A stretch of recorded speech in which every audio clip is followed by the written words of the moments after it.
आज Sikh welfare society द्वारा सन 1984 में कांग्रेस सरकार द्वारा प्रायोजित सिख नरसंहार की 39वीं बरसी पर आज शहीदों को याद करके श्रद्धांजलि दी गई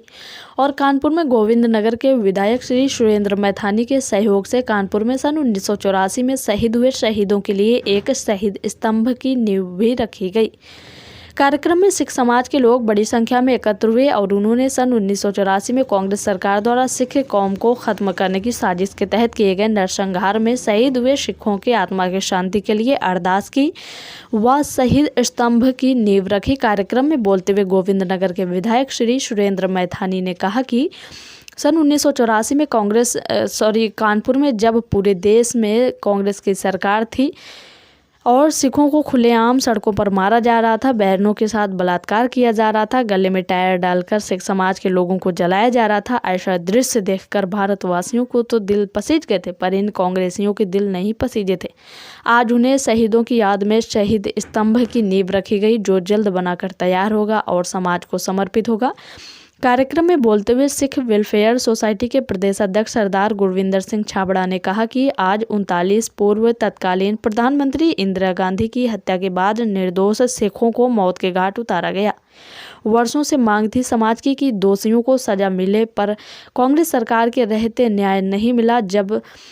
2014 में केंद्र की भारतीय जनता पार्टी की सरकार मोदी जी के नेतृत्व में बनी तो दोषियों को आजीवन कारावास में जेल में जाना पड़ा और 2017 में जब योगी जी की सरकार बनी तो कानपुर के बहुत से लोग जो हत्याकांड करके निश्चित हो चुके थे उनको भी सलाखों के पीछे जाना पड़ा। पूरे विश्व का सिख समाज भारतीय जनता पार्टी को सहृदय से धन्यवाद करता है। कार्यक्रम में मुख्य रूप से सरदार चरणजीत सिंह नामी, पार्षद मनजीत सिंह, गगनदीप सिंह, रिम्पी बिंद्रा, रविंद्र सिंह सोमी, रविंद्र सिंह सोनू, तरनजीत सिंह, कमलदीप सिंह बग्गा, इकबाल कौर, गगन सोनी, सुरपाल सिंह, महेश सोनी आदि उपस्थित रहे। देखिए रिपोर्ट हमारे संवाददाता मनीष गुप्ता के साथ। पीड़ादायी था कि उसकी अमिट छाप आज तक हम लोग दिलों में है। पीढ़ी भी, क्योंकि जिन परिवारों की हमारे भाई बहनों सिख समाज के लोगों को जान गई, वो इससे बड़ा दुर्घटना हमें अपने जीवन में कभी देखने को नहीं मिली। हम उनको श्रद्धांजलि अर्पित करने के लिए, उनको नमन करने के लिए, उनको याद करने के लिए पूरे, मुझे लगता है उत्तर प्रदेश में ये पहला स्थान होगा जो गोविंद नगर विधानसभा क्षेत्र के अंतर्गत इस चैन फैक्ट्री के चौराहे पर एक शहीद स्तंभ जिसमें उन सारे ही लोगों को जो सूचीबद्ध है उन सबके नामों पर अंकित किया जाएगा और उनको हम श्रद्धांजलि नमन अर्पित करेंगे। गुरविंदर सिंह छाबड़ा जी, रिम्पी जी का, मैं सभी सिख समाज का ये धन्यवाद इसलिए ज्ञापित करूंगा कि उन्होंने बराबर इस पर चिंता की और गुरविंदर जी ने मुझे इस पर आगे बढ़ने का एक अवसर दिया कि हम भी अपने उस मानवता के नैतिक कर्तव्य को पूर्ण कर सके। इसके लिए शहीद स्तंभ का यहाँ पर निर्माण हुआ। बहुत जल्दी इसको कानपुर के सिख समाज के, उत्तर प्रदेश के सिख समाज के समर्पित। दंगा वो होता है जब दो समुदाय आपस में लड़ते हैं, लेकिन जब किसी एक समुदाय को खत्म करने का प्रयास किया जाता है तो उसको जेनोसाइड यानी नरसंहार बोलते हैं। तो जो कांग्रेस सरकार द्वारा प्रायोजित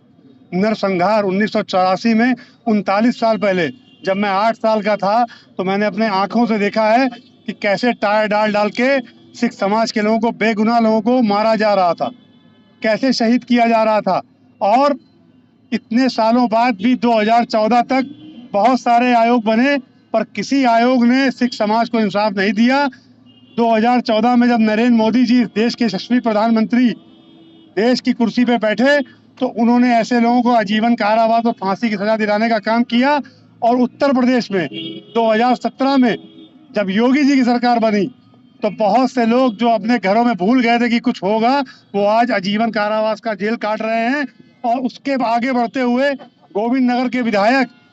श्री सुरेंद्र मैथानी जी ने अपने दिल में दर्द समझा और जो 127 लोग आधिकारिक रूप से शहीद हुए हैं उनके नाम से ये शहीद स्तंभ बनाया जा रहा है। जल्द से जल्द हम लोग ये स्तंभ सिख समाज को समर्पित करेंगे, ताकि जिस तरह रावण जलता है, आजीवन काल से जलता आ रहा है, लोग भूले नहीं हैं, उसी तरीके से सन 84 के जो नरसंहार था उसको भी सिख समाज के लोग, अभी के लोग और हमारे बाद आने वाली पीढ़ियां भी कांग्रेस की इस गलती को कभी माफ नहीं करें।